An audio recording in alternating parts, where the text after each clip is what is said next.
The debate amongst Muslims about the compatibility of evolution by natural selection with Quranic teachings has gained real momentum in recent years. With an increasing number of Muslim scientists coming forward and publicly declaring their belief in evolution, the debate has also begun to attract the wrath of conservatives, who feel threatened by evolution and view it as a falsifiable Western concoction. Belief in evolution remains a minority position in virtually all Muslim societies around the world today. According to studies, 22% of Turks, 16% of Indonesians, 14% of Pakistanis, 11% of Malaysians, and 8% of Egyptians believe in evolution. In comparison, belief in evolution is between 60–80% in most European societies, and 40% in the US. But things may not always have been this way. Traditionally, Western scientists considered evolution a theory primarily promulgated by their Muslim counterparts.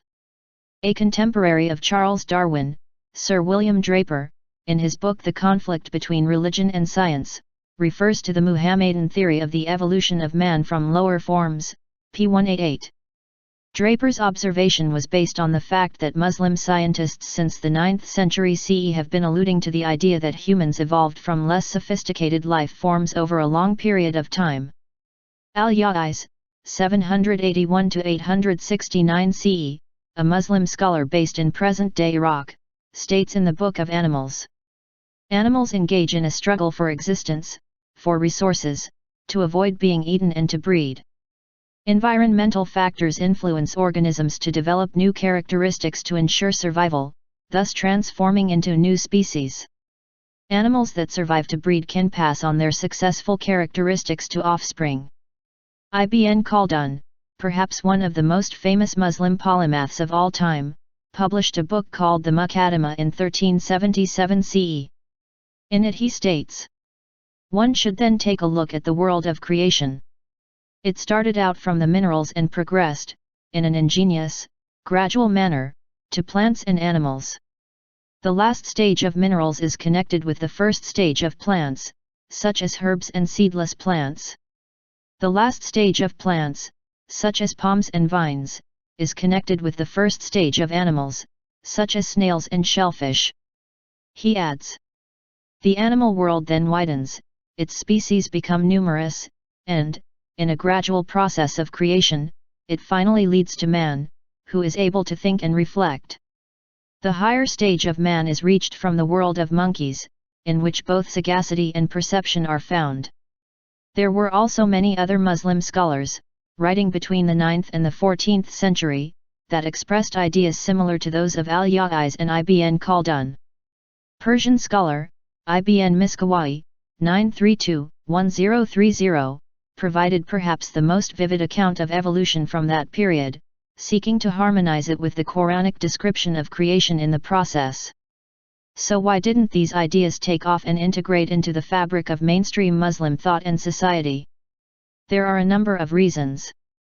Firstly, Muslim empires in the past believed in centralizing knowledge rather than disseminating it en masse. Centers of learning, such as Baghdad and Cordoba, had their houses of knowledge in which scientists would work, preserving and developing on, primarily, Hellenistic knowledge. There was no printing press, and even when it did arrive it was rejected, thus such knowledge was largely reserved for an elite audience. When centers of learning were conquered and destroyed, as Baghdad was in 1256 by the Mongols, most of the knowledge was lost too. Secondly, the religious authorities of the time were largely opposed to ideas being put forward by scientists and other rationalist thinkers such as Ibn Rushd, and before him, Ibn Sina. They felt threatened by non-theological attempts to ascertain truths, and Muslim leaders often sided with the religious authorities for political reasons. Thirdly, literalist and dogmatic strands of Islamic theology have been aggressively promoted all around the Muslim world over the past few decades, or ever since huge oil deposits were discovered in the Arabian Gulf. The Saudi state, in an attempt at cultural imperialism, has done its best to mainstream Wahhabi thinking in Muslim communities everywhere. The result, a retardation and stagnation of thinking in parts of the world that were already very stagnant. Most conservative Muslims today feel threatened by the idea of evolution, especially since the evidence for it is overwhelming and an increasing number of believers are starting to accept it. History illustrates that this doesn't have to be the case. Evolution is not a modern Western construct. Like most great ideas, it has been developed over hundreds of years by many great thinkers, from Aristotle all the way to Dawkins. Most importantly of all, the theory of evolution today, especially with the advances in our understanding of DNA, is fact. Denying it not only puts Muslims out of touch with established science, it puts them out of touch with their own scientific heritage.